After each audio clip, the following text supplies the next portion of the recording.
Made Ruti, usia 63 tahun. Kemarin kan kejadiannya bukannya mendadak airnya. Airnya perlahan-lahan. Kita kan dapat itu, artinya petugasnya sudah datang. Nah, kita menyelamatkan diri aja gitu Bapak, ya petugasnya. Jangan barang-barang diambil gitu. Jam 8 udah airnya naik. Sedikit-dikit langsung sampai jam 10 tuh udah airnya langsung naik. Sampai jam 12 tuh kejadian lah air yang besar. Tingginya airnya tuh segitu dah. Oh, tetap lewat dari ini nih. Dari plafonnya tuh. berarti banyak rumah-rumah di sini Yang hanyut sini, yang sebelah selatan hanyut. Ini 2, sana 1. Sana ada 1, sini ada 1 rumah. Hanyut semua. Ini rumahnya masih tapi tidak bisa ditempatin. Bapak malamnya Bapak tinggal di mana? Oh, ngungsinya ke Polsek. Ya, Polsek dulu ngungsinya.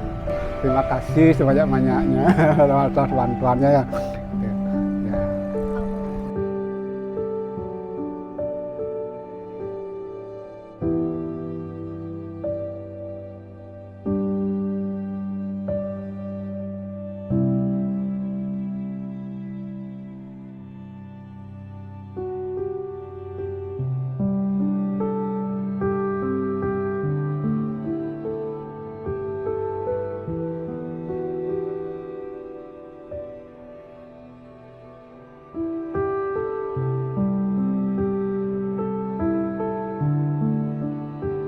Pertama, saya perkenalkan diri, nama saya Ibu Agus Ardana Putra, Kepala Pelaksana BPBD Kabupaten Jembrana. Jadi perlu saya jelaskan itu apa yang terjadi sih di Jembrana gitu ya. Jadi pada tanggal 16 Oktober tahun 2022 ini kemarin ini, jadi Jembrana terkena musibah banjir bandang. Itu kebetulan memang di Sungai Bilupoh namanya. Sungai Bilupoh itu memang sungai besar yang hulunya itu ada 3 sungai juga yang terhubung gitu ya. Jadi memang rawan sekali terjadi banjir besar di sana gitu. Kemudian apa yang terjadi kok bisa sampai kalau curah hujan sebenarnya kita sudah lebih awal tahu karena ada laporan dari BMKG. Cuman kita tidak memahami apa yang terjadi di dalam hutan itu gitu.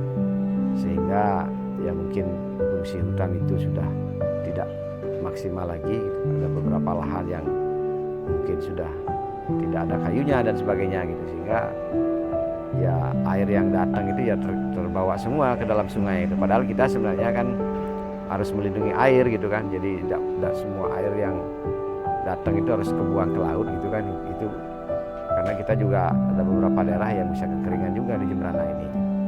Kemudian yang kedua yang perlu saya sampaikan, saat kejadian itu terdata gitu ya, terdata ada 65 rumah yang rusak berat, ada yang hanyut bahkan, terutama yang di daerah sekitar sungai itu.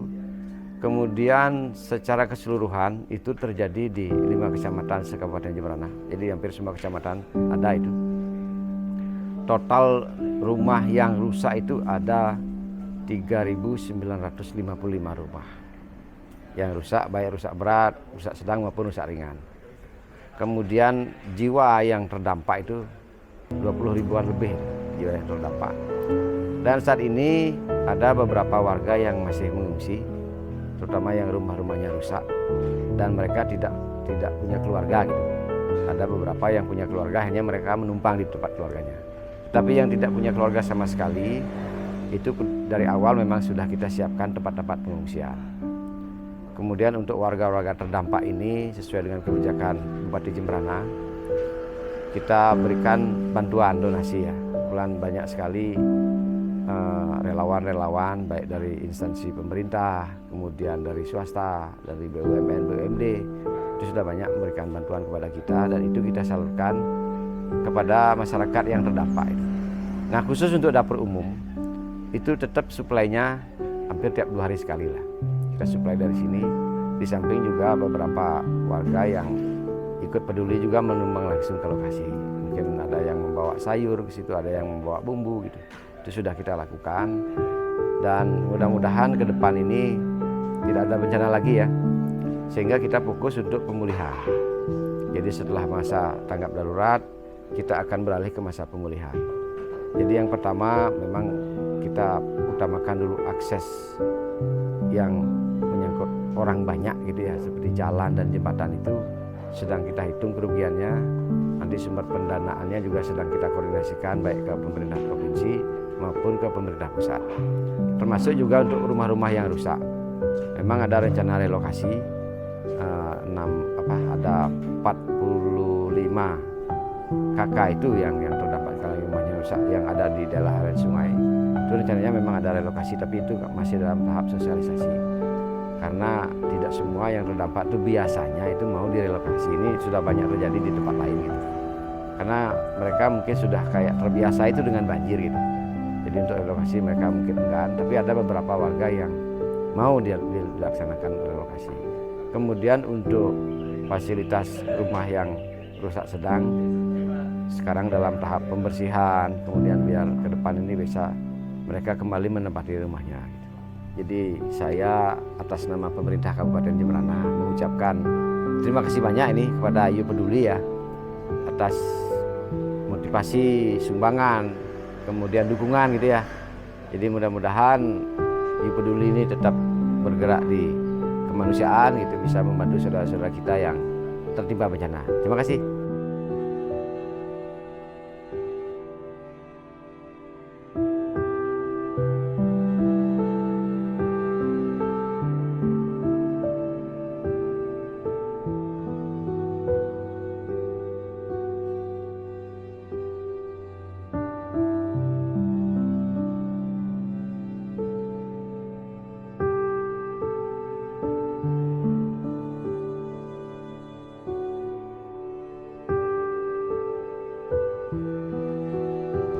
Nama saya Iwayan Murtayasa, pangkat AKP, jabatan Pasiop, Batalion C Pelopor, Satbrimo Polda Bali.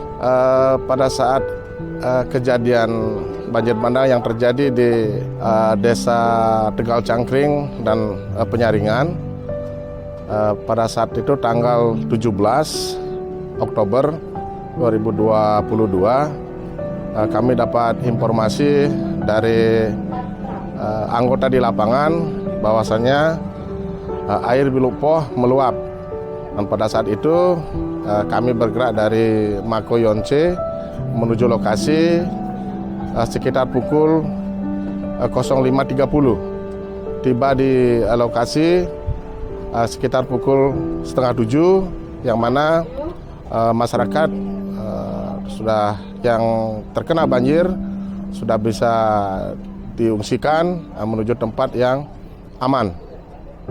Lanjut, kami membantu warga untuk membersihkan jembatan agar bisa digunakan lalu lintas bergerak dari Gilimanuk menuju ke Denpasar. Akses tertutup oleh material yang dibawa oleh banjir dari gunung. Demikian. Baik, kegiatan kami di sini yang pertama pasca banjir ya, kami membantu warga untuk melakukan pembersihan di rumah warga yang mana rumah yang terkena lumpur. Jadi kami membantu warga masyarakat seputaran Biluk Poh dan Penyaringan ya, dan juga membantu melancarkan arus lalu lintas yang mana 2 hari sistem buka tutup. Demikian. Baik, mungkin tambahan satu lagi kegiatan juga yang mungkin bisa dilihat di belakang saya ini, ada mobil dapur lapangan dari Satbrimo Polda Bali. Ini membantu masyarakat yang tidak bisa memasak, jadi bersama dengan warga masyarakat setempat untuk menyediakan bahan makanan yang sudah jadi, dibungkus sesuai dengan pesanan masyarakat yang terdampak. Harapan kami ke depan mungkin dari masyarakat yang ingin menyumbang ataukah berbagi kepada masyarakat yang terdampak di Desa Bilupoh maupun penyaringan ini bisa menyalurkan bantuannya ke posko, yang mana posko di penyaringan maupun posko yang ada di Tegal Cangkring, di dekat Polsek Mendoyo. Demikian. Ya, kami di sini dapur lapangan mulai tanggal 18. Untuk khusus dapur lapangan terdorong dari Mako Sarbrimob Polda Bali itu tanggal 18 hingga saat ini. Kami bekerja 12 jam menyediakan makan pagi, siang, dan malam dibantu oleh warga setempat. Kepada You Peduli dan Maslib, kami ucapkan terima kasih banyak atas peduli dan bantuannya. Semoga tetap menjadi pelopor dalam pemberian bantuan dimanapun bencana itu terjadi.